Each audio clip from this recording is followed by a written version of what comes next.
নমস্কার বন্ধুরা, নতুন একটি ভিডিওতে সবাইকে স্বাগত। আজকে বহু পরীক্ষা নিরীক্ষার পরে অবশেষে আমরা ছাড়া পেলাম ফ্লাইটে যাবার। কেউ বিশ্বাসই করতে পারছে না যে আমরা সঠিক ভাড়া দিয়ে লেগের উদ্দেশ্যে যাচ্ছি। সৌভাগ্যক্রমে আমরা উইন্ডো সিট পেয়েছিলাম এবং এই উইন্ডোজ দিয়ে আমরা দেখতে পাচ্ছি লের এক অপরূপ সৌন্দর্য। চারিদিকে রুক্ষ পাহাড়ের ওপরে তুষার পলক, আকাশের নিচে তুষার আবৃত পাহাড়।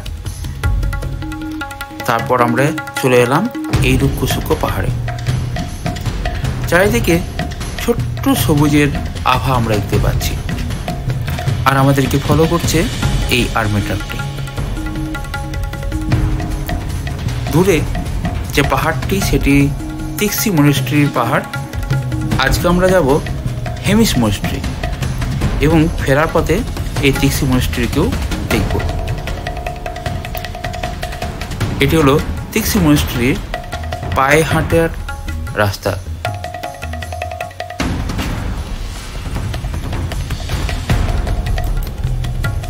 চারিদিকে রুক্ষ পাহাড়ের সঙ্গেও সবুজ একটি ধারা বয়ে চলেছে। এটি আর কিছুই নয়, সিন্ধু নদ। আর এই সিন্ধু নদের পাশেই গড়ে উঠেছে গিনিস ওয়ার্ল্ড রেকর্ড। লে বৃক্ষরোপণের জন্য গিনিস ওয়ার্ল্ড রেকর্ড স্থাপন করে। পরিবেশ সংরক্ষণের উল্লেখযোগ্য অগ্রগতি হয়েছিল 2010 সালে।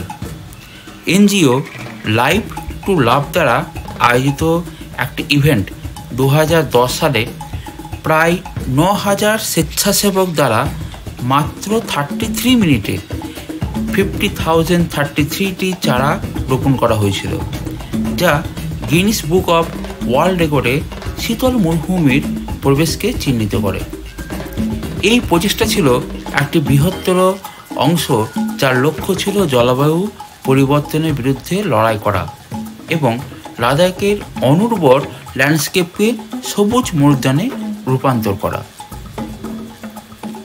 তো বন্ধুরা, আমরা এখন সিন্ধু নদকে দেখতে পাচ্ছি, আর দূরে চলে যাচ্ছে একটি জিপ লাইন। এই জিপ লাইনের রেট হচ্ছে 800 পার পারসন।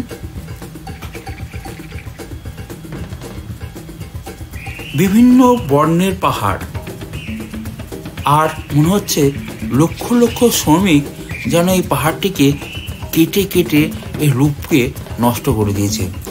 এই নষ্ট হওয়ার রূপই আমাদেরকে আকর্ষণ করে। তো আমরা লে থেকে প্রায় 20 কিলোমিটার দূরে এসে পৌঁছেছি। এটি জাস্ট কারু ঢোকার আগেই। কারুর একটি রাস্তা চলে গেছে প্যাংগম লেকের দিকে। তো আমার নিচে দেখতে পাচ্ছেন তিক্সি 9 কিলোমিটার, লে 26 kilometre, Srinagar 440 kilometre, Kargil 233 kilometre. তো আমরা এখন এখানে এসে পৌঁছেছি। প্যাংগম লেকের দিকে চলে যাওয়ার রাস্তার ডান দিকটাই আমাদের হেমিস মনেস্ট্রি। এত সুন্দর জায়গা, এই এত গরম, যদিও ঠান্ডা, কিন্তু সূর্যের তাপ এখানে অনেক বেশি। যারা লাদাখ ভ্রমণে আসছেন তারা অবশ্যই সানস্ক্রিন এবং ছাতা সঙ্গে করে আনবেন। এই সিন্ধু নদী হচ্ছে লাইফ লাইন।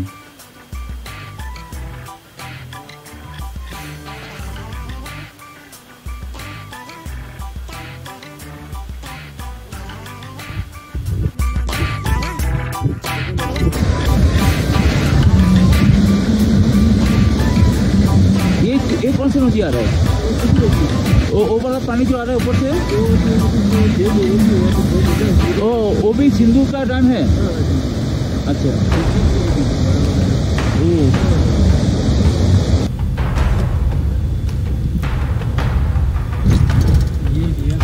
আমরা এখন সিন্ধু নদকে ক্রস করে চলে এলাম হেমিস মনেস্ট্রি।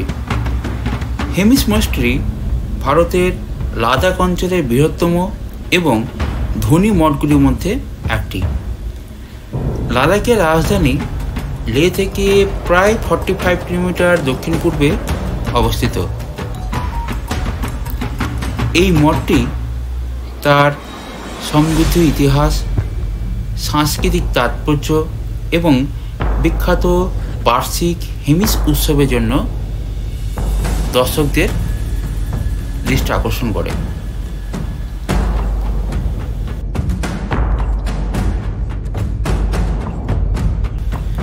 হেমিস মঠটি 1672 সালে লাদাখি রাজা সেঙ্গে নামগিয়াল দ্বারা প্রতিষ্ঠিত হয়েছিল। এটি তিব্বতী বৌদ্ধ ধর্মের ডুরকপা বংশের অন্তর্গত, যা ড্রাগন অর্ডার নামেও পরিচিত। স্থাপত্য মঠ কমপ্লেক্সটি তিব্বতী স্থাপত্যের একটি চিত্তাকর্ষক উদাহরণ, যেখানে বড় উঠান, প্রার্থনা হল এবং ভিক্ষুকদের জন্য আবাসিক কোয়ার্টার রয়েছে। প্রধান প্রার্থনা হল, যার নাম দুখাং, সেখানে শ্রদ্ধেয় বৌদ্ধ সাধক গুরু রিনপোচে পদ্মসম্ভব একটি বিশাল মূর্তি রয়েছে। হেমিস উৎসব হেমিস মঠটি গুরু পদ্মসম্ভবের জন্মবার্ষিকী উদযাপনের জন্য জুন মাসে অনুষ্ঠিত হয়ে থাকে। বার্ষিক উৎসবের জন্য এই মঠটি বিখ্যাত এবং এখানে একটি ঐতিহ্যবাহী সঙ্গীত, চাম নামক রঙিন মুখোশধারী নৃত্য এবং প্রাণবন্ত মেলা দ্বারা চিহ্নিত হয়ে থাকে। এটি লাদাখের অন্যতম গুরুত্বপূর্ণ সাংস্কৃতিক অনুষ্ঠান এবং অনেক পর্যটক তীর্থযাত্রীরা এই সময় এসে এই বিশাল অনুষ্ঠানে অংশগ্রহণ করে। এখানে একটি জাদুঘরও রয়েছে। জাদুঘরটি মাটির নিচে, যেখানে প্রাচীন ধ্বংসাবশেষ, বিরল থাঙ্কা হলো তিব্বতী বৌদ্ধ চিত্রকর্ম, স্বর্ণ ও রৌপ্যস্তূপ এবং তিব্বতী বৌদ্ধ সম্পর্কিত অন্যান্য নিদর্শনগুলির একটি সমৃদ্ধ সংগ্রহ রয়েছে। তো আমরা হেমিস মঠকে দেখে চলে আসছি আবার কারোতে, এবং কারো থেকে যাব আমরা বাকি পর্যটন স্থলগুলো দেখতে, যেমন তিক্সি মনেস্ট্রি, লেপ প্যালেস এবং অবশ্যই সেই 3 রেটের বিখ্যাত স্কুল।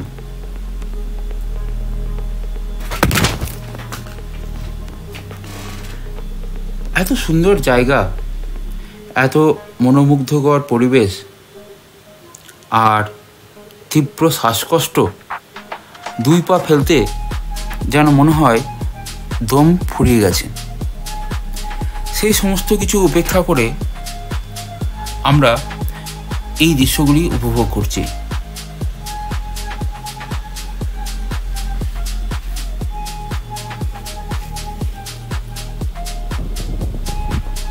এখানে 2টি মাত্র জিনিসের অভাব। একটি হলো অক্সিজেন, প্রায় 50% অক্সিজেনের কম, আর দ্বিতীয় হলো সুন্দর যোগাযোগ ব্যবস্থা। লে থেকে এখানে আসার জন্য 2টি ব্যবস্থা আছে। একটি হলো আইদার আপনি গাড়ি রেন্ট করুন। কার রেন্টালে আমাদের পড়েছিল 2800 টাকা। সকাল 7টা থেকে আমরা বেরিয়েছিলাম এবং দুপুর 3টে নাগাদ বাড়ি ফিরে এসেছিলাম। আর এরপরে আছে আপনার বাইক রেন্টাল। বাইক রেন্টাল হলো 1000 পার ডে, ফুয়েল আপনার। তবে আমি অবশ্যই সাজেস্ট করব যে বাইক রেন্ট করার জন্য। বাইক রেন্টে আপনি স্বাধীনভাবে এইদিকে আসতে পারবেন। তবে আর একটা অসুবিধাও আছে, যেটি হলো এখানকার রাস্তাঘাট আপনার কাছে সম্পূর্ণ অজানা এবং জিপিএস, ফোনের টাওয়ারই নেই, জিপিএস তো আলাদা কথা। তো আগে থেকেই জেনে নেবেন এবং ফোনের ওপরে বিশ্বাস না করে আশেপাশে একটু জিজ্ঞেস করেই তবেই যাত্রা শুরু করবেন, নইলে রাস্তা ভুল হওয়ার সম্ভাবনা অনেক আছে।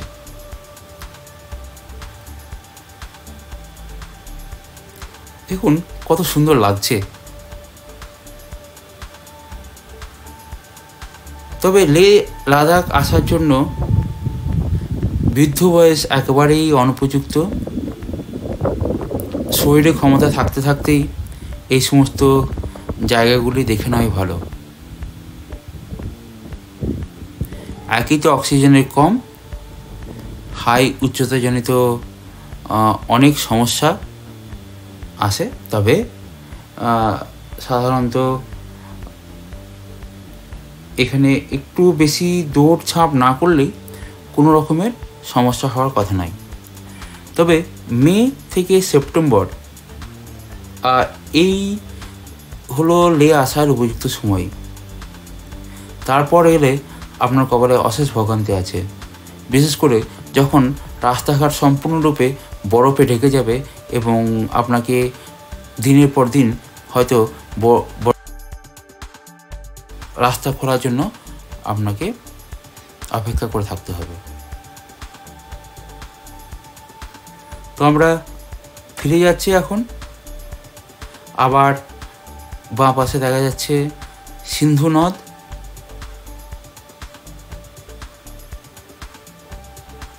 তো হেমিস মনেস্ট্রি দেখার পর আমরা এসে পৌঁছাবো কারু থেকে আবার ফিরে যাচ্ছি লের দিকে। তখন আমরা দেখে নেব তেক্সি মনেস্ট্রি। ভিডিওটি ভালো লাগলে অবশ্যই লাইক এবং শেয়ার করবেন। সবাই ভালো থাকবেন।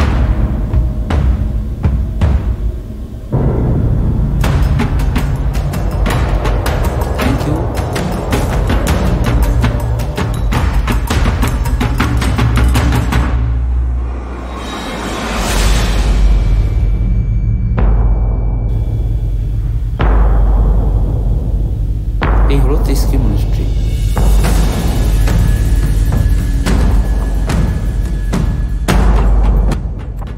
ভিডিওটা ভালো লাগলে অবশ্যই লাইক এবং শেয়ার করুন। সবাই ভালো থাকবেন।